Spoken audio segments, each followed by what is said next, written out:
Assalamualaikum warahmatullahi wabarakatuh.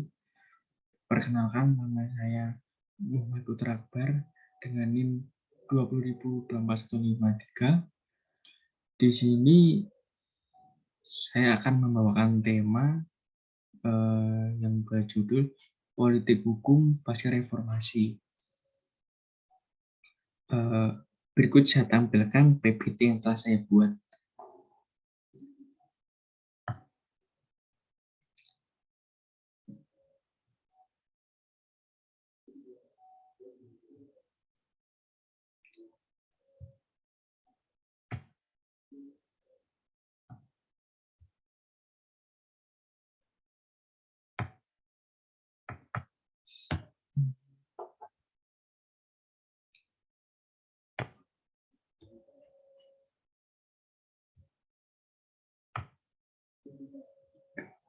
Baik, yang pertama saya akan membahas mengenai politik hukum. Politik hukum secara singkat berarti kebijakan hukum. Selanjutnya dikatakan politik hukum adalah rangkaian konsep dan asas yang menjadi garis besar dan dasar rencana dalam pelaksanaan suatu pekerjaan, kepemimpinan, dan cara bertindak dalam bidang hukum. Secara etimologis, politik hukum secara singkat berarti kebijaksanaan hukum. Politik hukum menganut prinsip double movement, yaitu selain sebagai kerangka pikiran merumuskan kebijakan dalam bidang hukum atau disebut dengan legal policy oleh lembaga-lembaga negara yang berwenang, ya juga dipakai untuk mengkritisi produk-produk hukum yang telah diundangkan berdasarkan legal policy tersebut.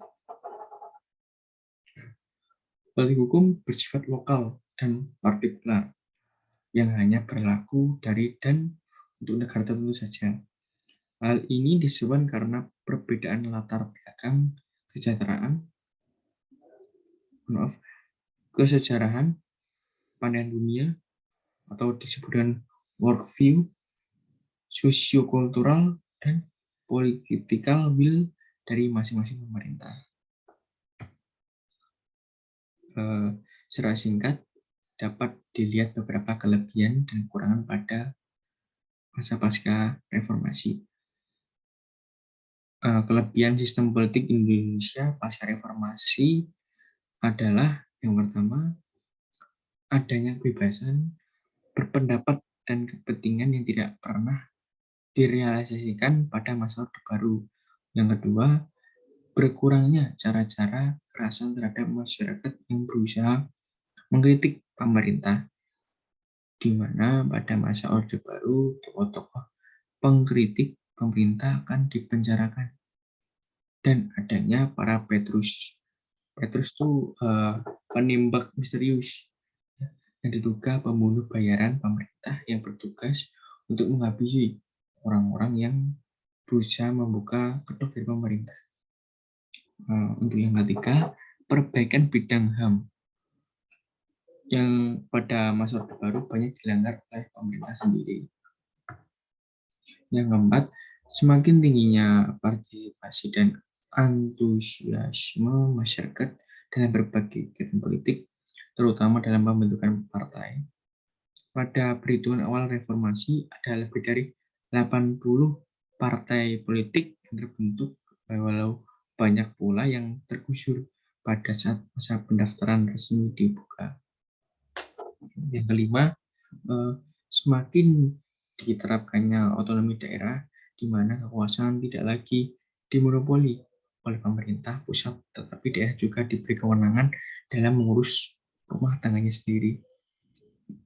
Yang keenam, keadilan semakin terasa menyeluruh pada masyarakat Indonesia.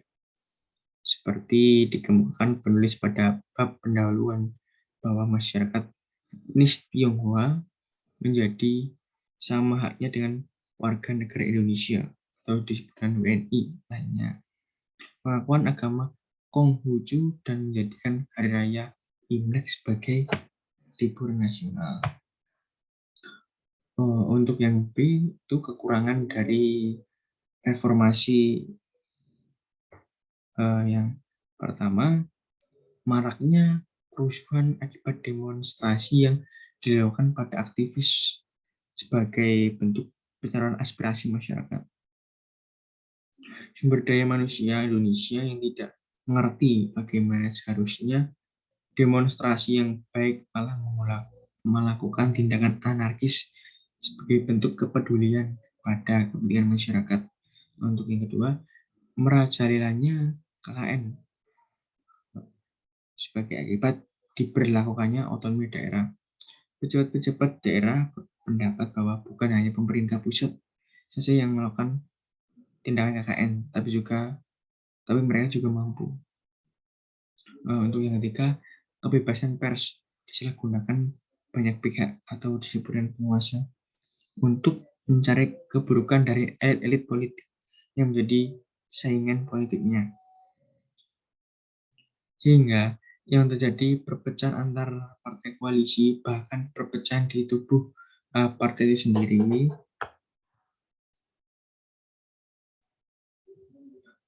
Untuk yang keempat, semakin maraknya intervensi asing atau disebut dengan teroris sebagai akibat kelemahan pertahanan keamanan dalam negeri.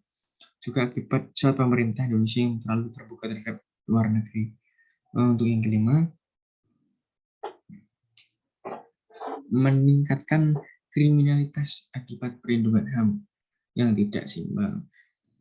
Semua pelaku kriminal tersebut akan membela diri dengan mengatakan bahwa ia melakukan kejahatan karena haknya tidak terpenuhi.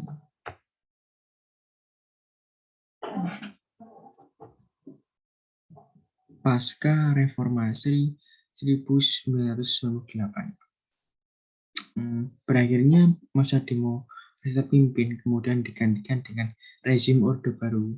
Pada era ini pilar-pilar demokrasi tidak bisa berjalan secara baik dan efektif. Parpol dan parlemen berada pada posisi yang tidak berdaya dan menjadi alat legitimasi bagi kebijakan-kebijakan pemerintah. Eksekutif sangat berkuasa karena bisa mengontrol semua kebijakan negara sesuai izin usaha penerbit pers atau disebut dengan SIUPP, di mana kebijakan ini dijadikan sebagai alat oleh pemerintah untuk menekan kebebasan dan independensi pers. Setelah reformasi berakhir, banyak terjadi perubahan dalam bidang hukum di Indonesia, terutama dengan adanya amandemen UUD 1945 sebanyak 4 kali, menunjukkan keseriusan Indonesia dalam melakukan perubahan. Masalah yang paling menonjol pasca reformasi 1998 yang terutama adalah masalah HAM dan korupsi. Untuk menyelesaikan masalah HAM, maka dibuat suatu UU yang mengurus tentang HAM sendiri dan dibentuk juga Komnas HAM. Sedangkan untuk masalah korupsi, maka dibentuk suatu badan independen anti korupsi yang disebut dengan KPK. Gejolak yang terjadi di masyarakat pasca reformasi 1998 pun semakin sering terjadi karena sudah bebasnya masyarakat untuk berbicara dan tidak adanya lagi sistem pemerintahan yang otoriter. Dari lembaga eksekutif, media massa tidak lagi dipersulit dalam pemberitaannya dan semakin dipermudah dalam meliputi suatu berita dengan adanya UU Pers yang menjamin hak mereka itu. Untuk slide selanjutnya, era reformasi dalam politik Indonesia merujuk pada masa berhentinya Jenderal Purn Soeharto sebagai Republik Indonesia pada tanggal 2 Mei 1998. Saat itu berbagai tuntutan pun disuarakan. oleh elemen masyarakat untuk memperbaiki kondisi dan struktur ketatanegaraan antara lain amandemen UUD 1945, penghapusan dui fungsi ABRI, penegakan supremasi hukum, penghormatan hak asasi manusia, dan pemberantasan korupsi, kolusi, dan nepotisme. Selama ini hingga era reformasi, secara struktural, substansional maupun budaya hukum teori ini akan sangat mudah melakukan evaluasi keberadaan konsep maupun penerapan hukum yang seharusnya. Untuk menganalisis politik pembangunan hukum nasional dalam era pasca reformasi, salah satunya rujukannya adalah pada naskah RPJMN. Namun demikian, sebelum meninjau politik pembangunan hukum nasional,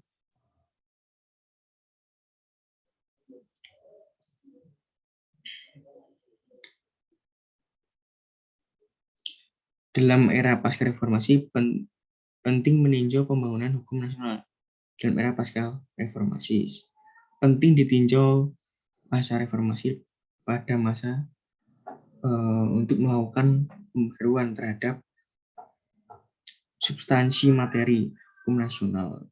Diperlukan penelitian yang bersifat mendalam agar tujuan meniadakan tumpang tindih dan inkonsistensi peraturan dapat dihindari. Untuk slide selanjutnya, peran politik hukum di Indonesia pasca reformasi. Politik hukum diartikan sebagai kebijakan dasar penyelenggaraan negara dalam bidang hukum yang akan, sedang, dan telah berlaku yang bersumber dari nilai-nilai yang berlaku di masyarakat untuk tujuan negara yang dicita-citakan. Dengan demikian sangat jelas bahwa politik hukum dibentuk dalam rangka mewujudkan tujuan cita-cita ideal negara Republik Indonesia.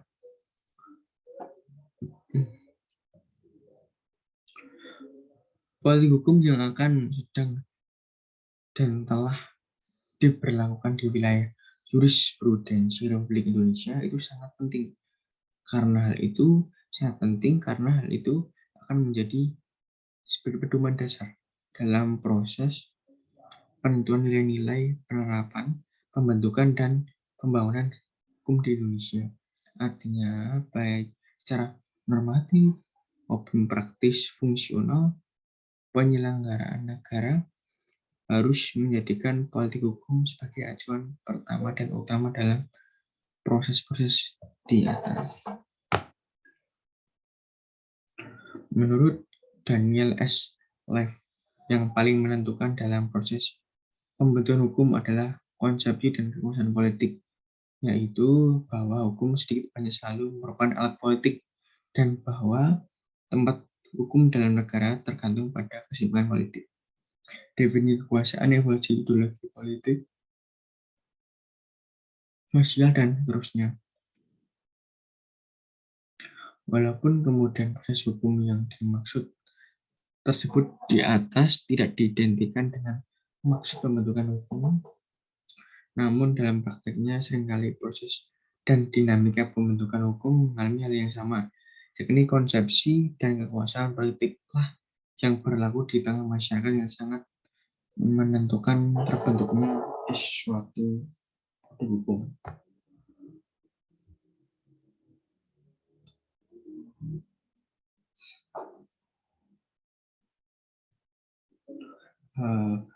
Pembangunan politik hukum nasional di era pasca reformasi, pembangunan politik hukum nasional merujuk pada beberapa arah yang bertajuk pembenahan dan sistem hukum. Sistem politik hukum yang merupakan salah satu bagian dari rencana pembahasan dalam bagian berikutnya juga akan didasarkan pada ketiga unsur sistem hukum tersebut. Dalam paraphrase ini mengaruh fragmen sangat tampak pada bagian-bagian hukum, struktur hukum, dan budaya hukum. Dalam konteks tersebut, substansi hukum terdapat beberapa permasalahan yang menemukan antara lain sebagai berikut. Yang pertama, terjadinya tumpang tindih dan konsistensi peraturan undang-undangan dari implementasi undang-undang terhambat peraturan pelaksananya.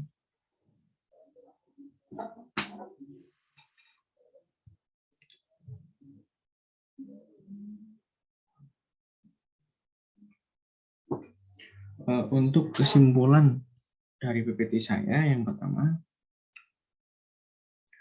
semenjak reformasi 1998, politik hukum banyak diwarnai dengan perubahan-perubahan sosial yang ada di masyarakat, karena pada dasarnya politik hukum itu tidak dapat terlepas dari sosiokulturalnya. Reformasi 1998 telah memberikan kebebasan berpendapat dan berekspresi kepada masyarakat secara keseluruhan.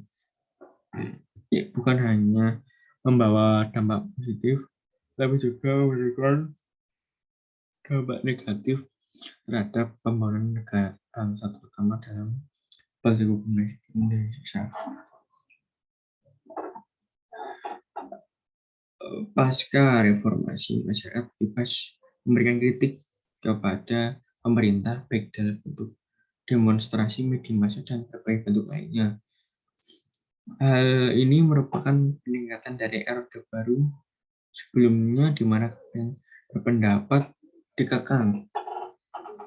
Dengan kata lain, masyarakat berperan dalam pengawasan pelaksanaan politik hukum yang dilakukan oleh pemerintah. Hal ini dapat terjadi karena semangka rakyat Indonesia pasca Orde Baru sangat berapi-api untuk melakukan perubahan di segala bidang, dan salah satu yang paling penting adalah perubahan dalam proses pelaksanaan politik hukum agar tidak terlepas lagi pemerintahan yang otoriter, karena pada dasarnya pemerintah yang otoriter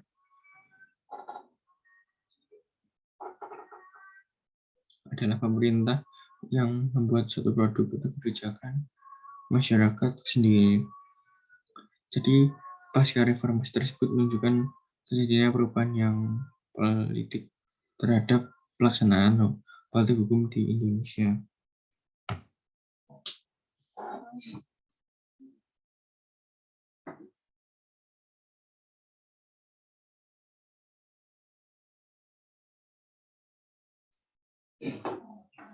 Semenjak reformasi 1998, politik hukum banyak diwarnai dengan perubahan-perubahan sosial yang ada di masyarakat, karena pada dasarnya politik hukum itu tidak dapat terlepas dari sosiokulturalnya.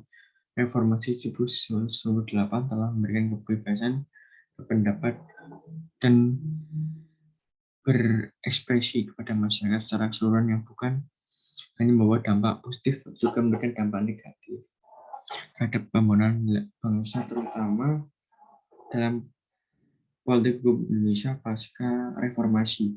Masyarakat bebas memberikan kritik kepada pemerintah, baik dalam bentuk demonstrasi, dalam media massa, dan berbagai bentuk lainnya.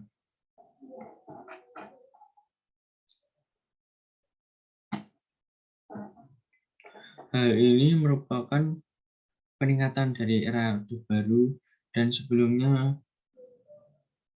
di mana kebebasan berpendapat dikekang, dan kata lain masyarakat berperan dalam pengawasan pelaksanaan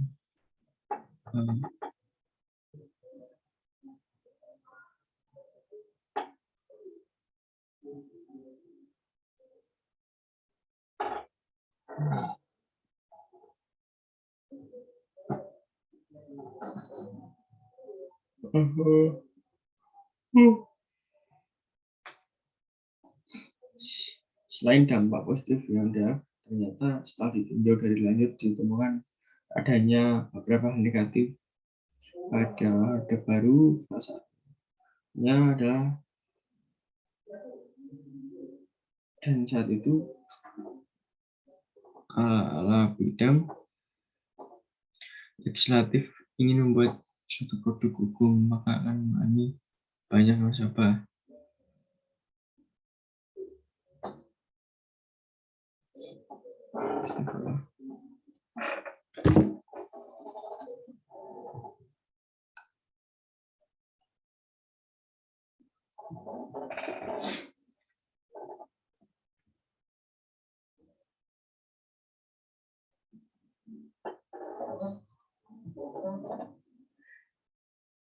Dan satu hal yang lebih berbahaya lagi, apabila ada suatu individu dan golongan yang berkepentingan, mereka akan mengkritik pemerintah dan mengacaukan jalannya politik hukum agar mereka mendapatkan apa yang mereka inginkan. Misalnya dalam polisi hukum,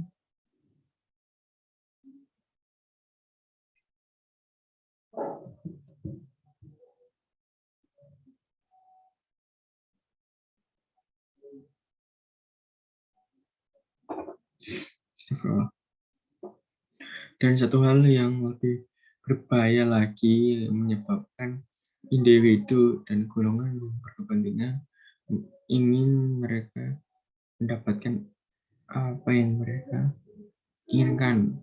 Misalnya dalam waktu hamil,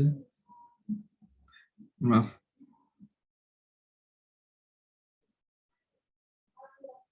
misalnya dalam waktu dekat ini pada saat Badan Legislatif ingin membuat UU ormas, maka ada beberapa ormas yang menentang dan menghalangi pembentukan hukum tersebut.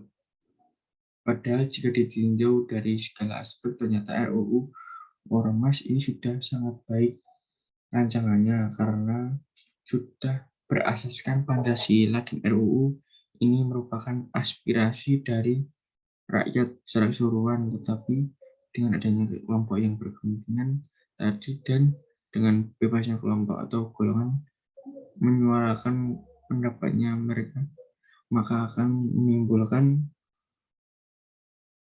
banyak respeksi di masyarakat dan menyebabkan kesulitan pemerintah, khususnya pada legislatif, dalam melaksanakan peran politik hukumnya.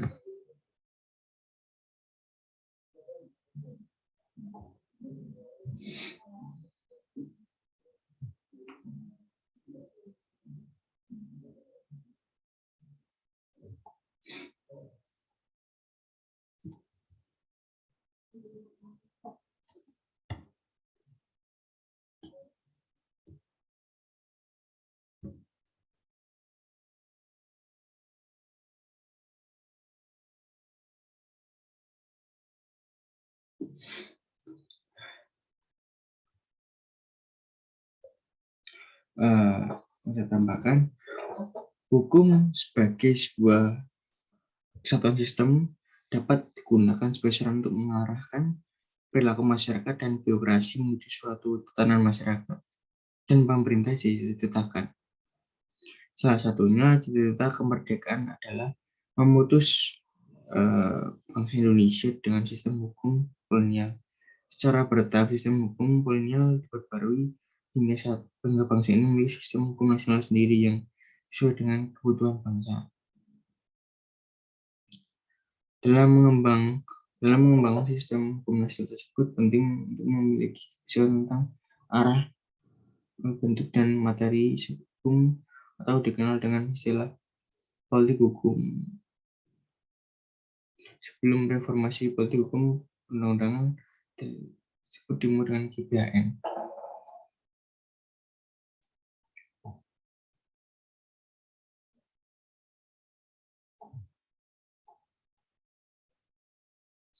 Beberapa kecenderungan politik hukum undang-undangan pasca reformasi adalah pemikiran pembentuk dan penegak hukum bahwa hukum hanya untuk undang-undang pembentukan undang-undang bersifat reaktif, mudah membentuk lembaga baru, memudahkan sisi pidana, dan melakukan perundang-undangan politik konstitusi, bahwa sektor publik harus menjadi tanggung jawab negara. Kini banyak dilakukan privatisasi.